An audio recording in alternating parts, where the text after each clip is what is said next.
Kartik private company में sales manager था। उसके माता पिता, पत्नी मीरा, बहन राधा और 2 बच्चे हैं।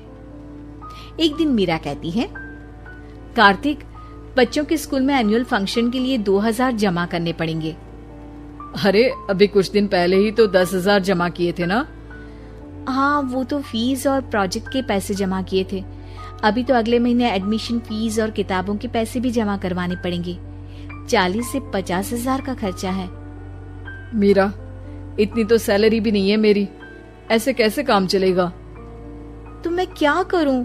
बच्चे को सरकारी स्कूल में डाल दूं? मीरा, तुम जानती हो ना, मैं मुश्किल से 35 से 40,000 ही कमा पाता हूँ। इस घर के खर्चे दिन ब दिन बढ़ते जा रहे हैं, थोड़ा कंट्रोल करो ना। क्या खाना और कपड़े पहनना भी बंद कर दूं? मैं ऐसा नहीं कह रहा हूँ मीरा। तुम जानती हो राधा का भी पोस्ट ग्रेजुएशन पूरा होने वाला है। घर के खर्चों के साथ उसकी शादी की जिम्मेदारी भी उठानी है। मेरे बच्चों की पढ़ाई से ज्यादा इम्पोर्टेंट राधा की शादी है, तो करो जो मन में आए। मैं बोझ लगती हूँ तो मैं बच्चों के साथ अपने मायके चली जाती हूँ। तुम्हारी सारी मुसीबतें ही खत्म हो जाएगी। मीरा, मुझसे बहस मत करो। सुबह सुबह ऑफिस जाने के टाइम पर ही कलेश करके दिन मत खराब करो। इतना बोलकर कार्तिक वहां से चला जाता है। तभी, कार्तिक बेटा, ऑफिस जा रहे हो? मेरी दवाइयाँ लेते आना। और बेटा, बिजली का भी बिल 2 महीने से जमा नहीं हुआ, इसे भी आज जमा करवा देना। जी पिताजी, लाइए बिजली का बिल। 4,600 रुपए बिजली का बिल आया है। माँ, मीरा, राधा, कितना ज्यादा बिल आया है। भैया, ये 2 महीने का बिल है और मैं तो सिर्फ फोन चार्ज करती हूँ। अरे बेटा, मैं तो गीजर से पानी गर्म करने के अलावा मेरे कमरे में एक पंखा और एक लाइट ही तो जलते हैं। मीरा, तो फिर इतना बिल कैसे आया? हाँ, सारा इल्जाम मेरे पर ही लगा दो ना। भाभी, आप भी तो एसी चलाती हो, उससे भी बिजली का बिल बहुत ज्यादा आता है ना। एसी मेरे मायके से आई है और वो भी अब सबकी आंखों में खटकने लगी है। मीरा, अपना मुंह बंद करो और आज के बाद तुम एसी नहीं चलाओगी। माँ, आप भी अपना पानी धूप में गर्म करके नहाया करो। कार्तिक ये कहकर घर से ऑफिस के लिए निकल गया। घर से कुछ आगे जाते ही उसकी गाड़ी पंचर हो गई। कार्तिक को पंचर बनवाकर ऑफिस पहुंचने में लेट हो गया। बॉस ने कार्तिक को अपनी कैबिन में बुलाया। मैं आई कम इन सर? कम इन। बहुत लेट हो तुम। सॉरी सर, कुछ प्रॉब्लम्स की वजह से लेट हो गया। मुझे कुछ नहीं सुनना। तुम्हारा टारगेट कंप्लीट हुआ? नो सर, अभी बाकी है। क्यों? सर, मार्केट में बहुत रिसेशन चल रहा है, बिजनेस कहीं से मिल नहीं पा रहा। मैं अपनी तरफ से पूरी कोशिश कर रहा हूँ सर।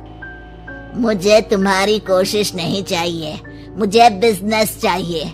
अगर तुमसे नहीं हो पा रहा है तो तुम रिजाइन कर सकते हो। अब नहीं सर, मुझे इस नौकरी की बहुत जरूरत है। मैं अपनी फैमिली का सिंगल अर्निंग पर्सन हूँ। मेरी जॉब चली गई तो मेरी फैमिली प्रॉब्लम में आ जाएगी सर। इसका ख्याल तुम्हें रखना चाहिए।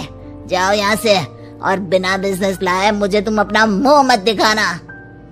कार्तिक बिजनेस की तलाश में इधर से उधर कड़ी धूप में सारा दिन भटकता रहता है और थका हारा जब शाम को घर आया। बेटा, मेरी दवाई ले आए और बिजली का बिल भर दिया। अब दवाई लाना भूल गया पिताजी, और बिजली का बिल जल्दी भर दूंगा। पर बेटा, याद से भर देना, वरना बिजली वाले बिजली काट कर चले जाएंगे। लीजिए पानी। बच्चों के एनुअल फंक्शन के लिए स्कूल में जमा करने वाले पैसे लेकर आए? अभी सैलरी नहीं आई है मेरा, और अकाउंट में ज्यादा पैसे भी नहीं बचे हैं। तो क्या बच्चों को स्कूल भेजना बंद कर दूं? बच्चे अगर इस साल एनुअल फंक्शन नहीं अटेंड करेंगे तो कोई पहाड़ नहीं टूट पड़ेगा। और अब तुम मेरा दिमाग खाना बंद करो। अरे, आप मुझ पर क्यों चिल्ला रहे हैं? कार्तिक गुस्से में घर से बाहर चला जाता है। अब मीरा रोने लगती है। भाभी, आप रोइए मत, टेंशन लेने से कुछ नहीं होगा। पर राधा, घर के भी खर्चे हैं, कार्तिक के गुस्सा करने से घर के खर्चे नहीं पूरे होंगे। पर मीरा बेटा, लड़ाई करने से भी कोई समाधान नहीं मिलेगा, उल्टा घर का माहौल ही खराब होगा। पर मुझे लगता है हमें भी घर के खर्चों में हाथ बढ़ाना चाहिए। मुझे योगा सेंटर में जॉब का ऑफर मिला है, मैं कल से ही जॉब ज्वाइन कर लूंगी। वैसे तो मुझे भी सिलाई आती है, मैं भी लोगों के कपड़े सिलना शुरू कर देती हूँ। हाँ बेटा, मैं भी तुम्हारा घर के कामों में हाथ बटा दिया करूंगी और काज बटन लगाकर सिलाई करने में भी सहायता करूंगी। मीरा, मैं तुम्हारे बच्चों के साथ मोहल्ले के बच्चों को भी ट्यूशन पढ़ाऊंगा। इसी बहाने मेरा टाइम पास भी हो जाएगा। इस तरह से अब घर के सभी सदस्यों के सहयोग से पैसों की समस्या दूर हो गई और सब खुश रहने लगे। इससे हमें सबक मिलता है कि एकता में कितनी ताकत होती है।